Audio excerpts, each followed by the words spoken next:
Hello friends, നമ്മുടെ പുതിയ വീഡിയോയിലേക്ക് എല്ലാവർക്കും സ്വാഗതം. ഞാൻ ലക്ഷ്മി. എല്ലാവരും സുഖമായിട്ടിരിക്കണമെന്ന് വിശ്വസിക്കുന്നു. നമ്മുടെ ഇന്നത്തെ വീഡിയോയിൽ ചെറുപഴം കൊണ്ട് വളരെ എളുപ്പത്തിൽ തന്നെ തയ്യാറാക്കാവുന്ന ഒരു ഹെൽത്തി റെസിപ്പിയാണ്. അപ്പോൾ നമുക്ക് വീഡിയോയിലേക്ക് പോകാം. അപ്പോൾ നമ്മുടെ ജ്യൂസ് തയ്യാറാക്കാനായിട്ട് ഞാനിവിടെ ചെറുപഴം എടുത്തിട്ടുണ്ട്. ഇതില്ലെങ്കിൽ നമ്മുടെ റോബസ്റ്റ പഴം എടുത്താലും മതി. നമുക്കിതിലേക്ക് ചെറിയ പീസ് ആപ്പിൾ ഒന്ന് ആഡ് ചെയ്ത് കൊടുക്കാം.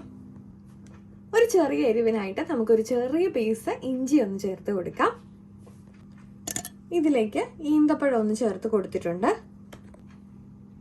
നമുക്കിതിലേക്ക് കുറച്ച് തേനൊന്ന് ഒഴിച്ചു കൊടുക്കാം. നമുക്കിനി ഇതിലേക്ക് പാല് ചേർത്ത് അടിച്ചെടുക്കണമെന്നുണ്ടെങ്കിൽ അങ്ങനെ ചെയ്യാം. അല്ലെന്നുണ്ടെങ്കിൽ ഞാനിവിടെ ഇപ്പോൾ കുറച്ച് നല്ല തണുത്ത വെള്ളമാണ് ഇതിലേക്ക് ഒഴിച്ചു കൊടുക്കുന്നത്. നമുക്കിനി ഇതൊന്ന് അടിച്ചെടുക്കാം. അപ്പോൾ നമ്മുടെ ഡ്രിങ്ക് ഇവിടെ തയ്യാറായിട്ടുണ്ട്. അപ്പോൾ നമുക്ക് കുട്ടികൾക്കാണെങ്കിലും മുതിർന്നവർക്കാണെങ്കിലും അതുപോലെ തന്നെ നമ്മുടെ വീട്ടിൽ ഗസ്റ്റ് ഒക്കെ വരുന്ന സമയത്താണെങ്കിലും ഒക്കെ ട്രൈ ചെയ്യാവുന്ന ഒരു സിമ്പിൾ ടേസ്റ്റി റെസിപ്പിയാണ്. അപ്പോൾ എല്ലാവരും ഒന്ന് ട്രൈ ചെയ്യാൻ നോക്കണം കേട്ടോ. നമുക്കിതൊന്ന് ഗ്ലാസ്സിലേക്ക് സെർവ് ചെയ്യാം കേട്ടോ.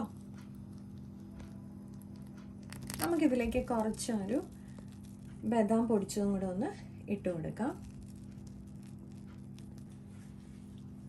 അപ്പോൾ എല്ലാവർക്കും ഇഷ്ടപ്പെട്ടിട്ടുണ്ടെന്ന് വിചാരിക്കുന്നു. അപ്പോൾ ലൈക്ക് ചെയ്യാനും ഷെയർ ചെയ്യാനും കമൻറ്റ് ചെയ്യാനും മറക്കല്ലേ.